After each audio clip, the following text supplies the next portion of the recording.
Welcome to the AU TV20 Election Insights segment.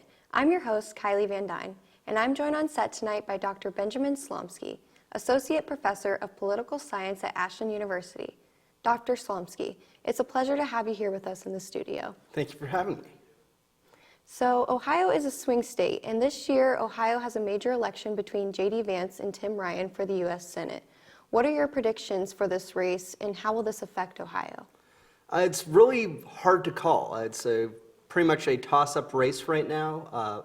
Ohio leans Republican. I voted for former President Trump in the past two elections, and so it leans to the Republican Party, so that favors J.D. Vance. But Tim Ryan has done a good job of trying to separate himself from the National Democratic Party, and it's made the race more competitive. So it's really anyone's guess. Okay. The governor's race this year in Ohio will potentially shape the direction of the Senate moving forward.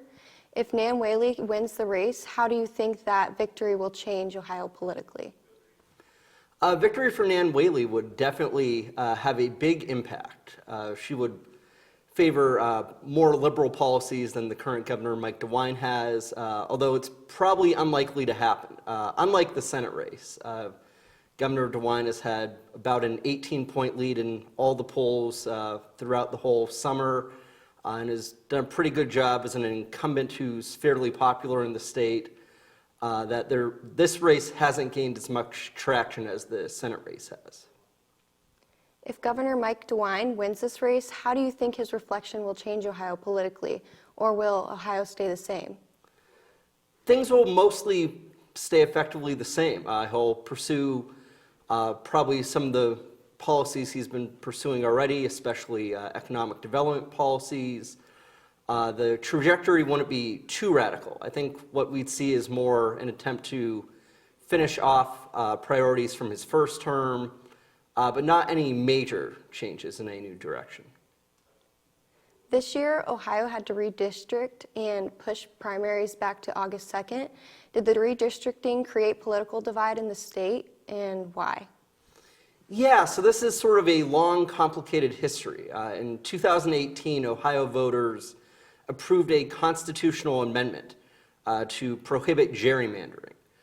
So this constitutional amendment to the Ohio Constitution made it illegal for legislative districts for both the state level and federal level races to be partisanly divided. So they have to be drawn closely together, keeping communities together and keeping populations equal instead of trying to manipulate the map to favor one party or the other. So that constitutional amendment has put redistricting in the power of an independent redistricting commission. But the maps that have been drawn by the Ohio Redistricting Commission for this cycle have been invalidated twice by the state Supreme Court.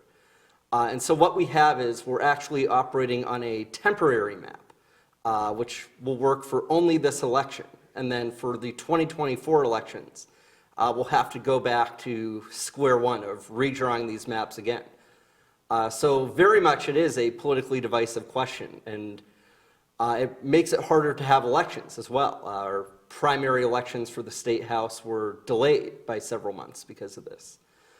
So this will probably continue to be a political football, and no one's happy with it, but it will continue to be a big impact in Ohio elections.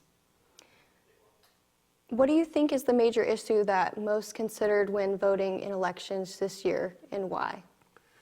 That's a great question. It's been sort of back and forth between a few things. The economy has been most consistently the biggest issue, especially with gas prices and inflation. But as other political issues have come up, those have also become major flash issues in this election. Abortion, certainly, with the Supreme Court's Dobbs ruling, overruling Roe v. Wade and sending abortion policy to the states to decide, has energized voters on the Democratic base. Rising crime problems, especially in urban areas, has energized Republican voters. So it seems the economy is still the thing that everyone agrees on, that people are most focused on. But abortion and crime will also likely play a role in people's votes. Well, thank you so much for sitting down and providing on the insights of races and issues, Dr. Slomski. Now back to the Election 22 newsroom for more in-depth coverage.